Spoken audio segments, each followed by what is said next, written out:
organización, sino también la parte política, la parte más concreta de nuestra ideología. Todos somos parte de un gran proyecto, que es el proyecto del Partido Popular, que está muy bien definido dónde estamos, para qué estamos y cuáles son nuestros objetivos. Pero cada organización provincial, regional y nacional pues puede sumar parte de sus principios y de aquellas necesidades en el entorno donde se encuentra. Por eso se va a presentar la ponencia política, que la va a presentar Jorge González Baja.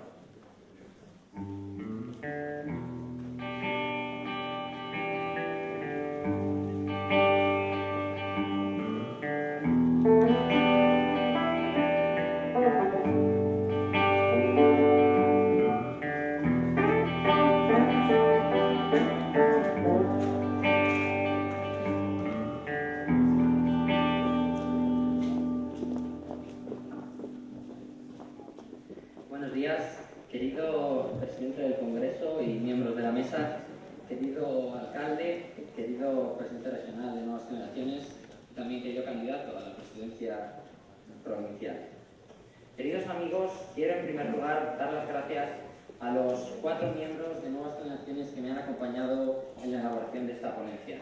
En las últimas semanas hemos trabajado muy intensamente para tratar de condensar todas las ideas, tratar de aunar todas las opiniones y, en definitiva, tratar de definir qué es y qué representa esto que hoy nos une aquí a todos, que es Nuevas Generaciones de Valladolid. Y para ello lo primero que hemos tenido que hacer es reconocer la grave situación de crisis en que nos encontramos. Crisis que además afecta a Nuevas Generaciones de 2 formas diferentes. Por un lado, como una organización política vinculada al Partido Popular y que por tanto se ve afectada por el desprestigio y por la desafección que los ciudadanos sienten hacia los partidos políticos, hacia la clase política y en general, últimamente, como bien comentaba antes el alcalde, hacia cualquier cosa que suene a política. Pero por otro lado, somos una organización juvenil y es importante que recordemos que los jóvenes, aunque a lo mejor no son la portada de los periódicos de cada día, son los más afectados por esta crisis. Son los que más la sufren porque tenemos que recordar que más de la mitad de los jóvenes que hoy buscan empleo no lo encuentran. Seguro que todos conocéis a muchos jóvenes y hoy es prácticamente imposible ver a nadie menor de 30 años que haya conseguido independizarse o ver a alguien que cuando termina sus estudios, su formación, encuentra un trabajo adaptado a ella. Pero precisamente por esta difícil situación que vivimos y por esta difícil situación que viven especialmente los jóvenes, Nuevas Generaciones no puede permitirse una actitud complaciente, una actitud conformista, sino que tenemos que adoptar una actitud valiente, que es la que nos pide la sociedad y que es la que nos piden los jóvenes, que es la de ser más reivindicativos que nunca, buscar todas las propuestas, buscar todas las soluciones y aportarlas para tratar de salir de esta situación. Y esa, queridos amigos, es la actitud que hemos adoptado cuando hemos elaborado la ponencia. Por ello es posible que no todas las propuestas de la misma caigan bien a todo el mundo. Es posible que no sea una ponencia políticamente correcta para todos, pero sin embargo estamos convencidos de que son las ideas y las propuestas con las que Nuevas Generaciones quiere que España salga adelante.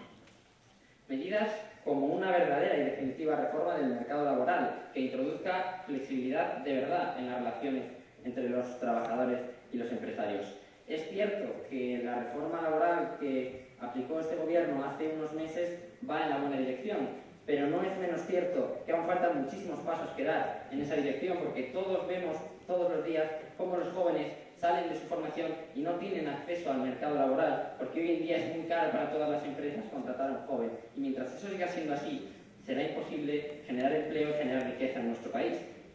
En los últimos meses hemos venido escuchando a los sindicatos y en general a los partidos de izquierdas criticar los llamados mini-jobs, empleos de muy pocas horas o con una excesiva flexibilidad que ellos consideran poco dignos. Sin embargo, creo que muchos jóvenes de Valladolid, de Castilla y León y de España, que hoy se encuentran en paro, que todos los días están echando currículums, buscando empleo y que no lo consiguen, estarían más que encantados de tener un empleo como ese. Más aún,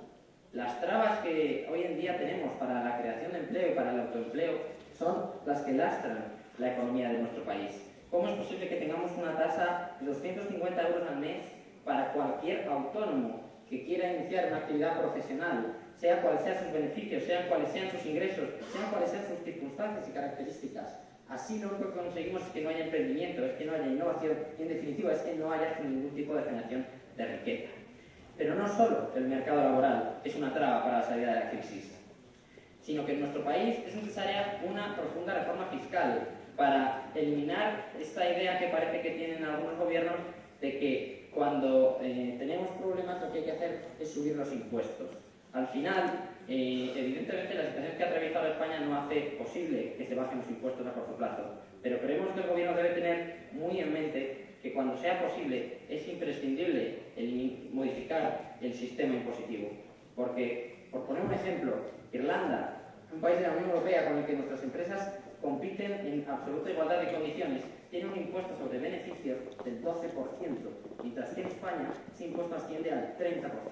Más del doble de diferencia que hace que sea imposible crear empresas, tener industrias y, en definitiva, crear empleo y riqueza en nuestro país. Por otro lado, nuestro país necesita una serie de reformas estructurales para eliminar el control estatal que actualmente se da en determinados sectores. Un ejemplo de ello es el ferrocarril, un sector en el que solo opera una empresa pública, Renfe, que genera pérdidas millonarias todos los años al Estado y que además da un servicio ineficiente y muy caro a los ciudadanos. Por ello nosotros apoyamos absolutamente la medida tomada por este gobierno para liberalizar el sector del ferrocarril, porque estamos convencidos de que no solo ahorrará recursos al Estado, sino que además conseguirá que se dé un mejor servicio a los ciudadanos. Pero este no es el único sector en esa situación y creemos que también para el resto de sectores deben estudiarse este tipo de medidas para liberalizar el sector e introducir la competencia. Algunos sectores en estas circunstancias son, por ejemplo, el transporte de pasajeros por carretera, las gasolineras o los estancos, en los cuales una regulación excesiva del Estado elimina la competencia y, por tanto, elimina la eficiencia del mercado. En definitiva, lo que pedimos es un mercado más libre, donde haya competencia y donde no se establezcan trabas a la apertura de negocios, porque así podrán abrirse empresas, podrá crearse riqueza, podrá crearse empleo y, en definitiva, se podrá contribuir al bienestar de los ciudadanos. Sin embargo, la crisis en la que vivimos no solo hace necesarias importantes reformas económicas, sino que también debemos plantearnos el modelo de Estado en el que queremos vivir. Hace tan solo unas semanas se celebraban en Estados Unidos las elecciones presidenciales americanas y todos podíamos ver cómo la mayor parte de la población se volcaba con los candidatos, se implicaba en las campañas, hacía enormes colas para acudir a las urnas y, en definitiva, participaba activamente de ese proceso democrático. El entusiasmo y la cultura democrática que allí tienen debería darnos envidia a todos los demócratas en este país. Porque aquí, sin embargo, lo que hemos visto en los últimos tiempos es que la actitud de los ciudadanos y de los jóvenes ante la política ha pasado de la falta de interés y la despreocupación más absoluta a algo mucho peor, que es el rechazo de cualquier cosa que parezca o suene a política. Y ello debe hacernos reflexionar, porque desde Nuevas Generaciones estamos absolutamente convencidos de que hay que reivindicar la política como la única vía para un gobierno democrático y libre y como la mejor forma para que los ciudadanos participen y puedan cambiar las cosas en su país. Por ello, hemos propuesto una serie de reformas para hacer más democrático nuestro sistema electoral. Reformas como la elección directa de alcaldes y presidentes en los distintos ámbitos, porque no es de recibo que en muchos municipios en este país, incluso en algunas comunidades autónomas, no gobierne aquella lista que ha sido más votada, sino que por pactos de 2, 3, 4, o ni se sabe muchas veces los partidos, acaben gobernando unas coaliciones que representan a mucha menos gente. Y además, en la mayoría de las ocasiones, esos partidos que ejercen de clave para el gobierno son los partidos más minoritarios, aquellos que han obtenido un menor número de votos y, por tanto, los que menos representan a los ciudadanos. Si queremos que los ciudadanos acudan a las urnas y queremos que confíen en que votar y participar del sistema democrático vale para algo, tenemos que evitar que quien gana en unas elecciones no pueda gobernar por chanchullos entre los partidos políticos.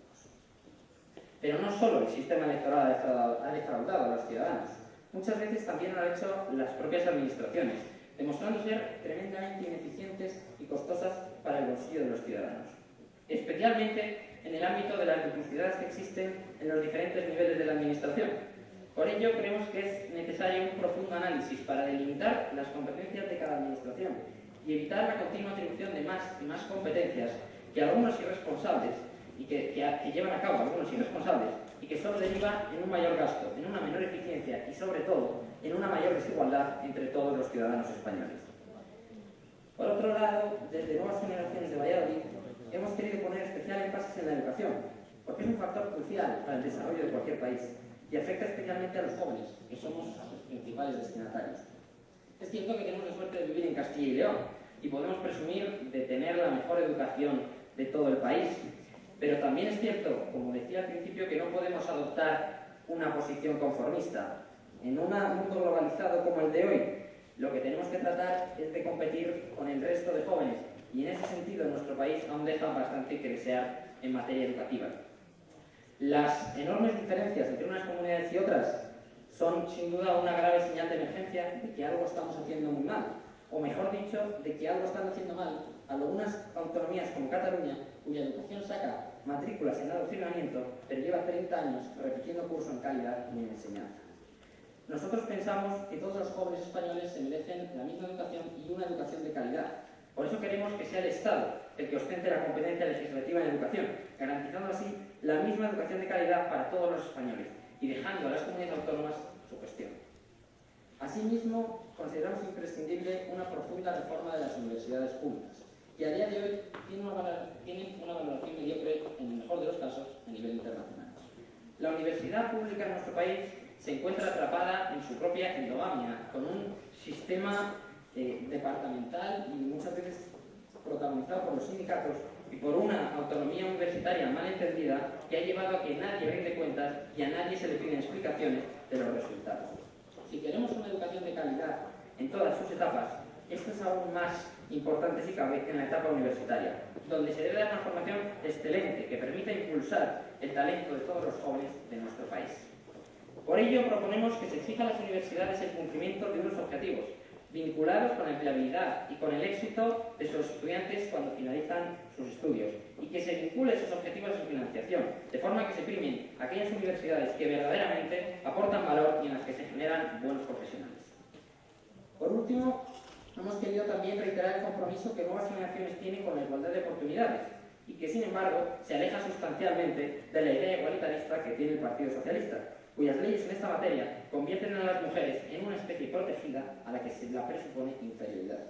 Nosotros no creemos que esté en inferioridad, y por eso no creemos en cuotas, sino en el mérito y la preparación como elemento para valorar a las personas. Y es que es importante recordar que la igualdad de oportunidades no consiste en que haya el mismo número de hombres y mujeres en un puesto determinado, sino en que tanto unos como otros, con independencia de su sexo, tengan las mismas oportunidades para llegar a él. Además, podemos afirmar que estamos orgullosos de contar con magníficas mujeres en nuestra organización que demuestran diariamente con su trabajo y su valía que no necesitan cuotas porque ellas mismas son capaces de demostrar que están a la altura de las circunstancias. En definitiva, y para terminar, abogamos por una sociedad libre y democrática que participe a través de las urnas en el gobierno de su país, en la que el Estado garantice unos servicios básicos sin interferir en la libertad de empresa, el emprendimiento y el desarrollo económico, y con una educación de calidad que sustente el progreso de nuestro país.